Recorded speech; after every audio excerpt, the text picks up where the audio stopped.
بسم اللہ الرحمن الرحیم۔ السلام علیکم ورحمۃ اللہ وبرکاتہ۔ آن لائن ٹیچر کی جانب سے آپ سب دوستوں کو خوش آمدید۔ میرے دوستو، میں آج آپ کو یہ بتانا چاہتا ہوں کہ روزے کی حالت میں انجیکشن لگوانا جائز ہے یا نہیں ہے۔ عزیزان محترم، روزے میں انجیکشن لگوانا جائز ہے، روزہ فاسد نہیں ہوگا۔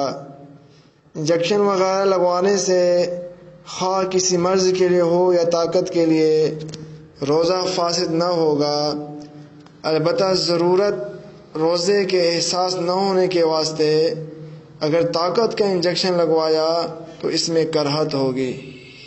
انجیکشن خواہ گوشت میں لگائے یا رگوں میں، دونوں صورتوں میں روزہ فاسد نہیں ہوگا۔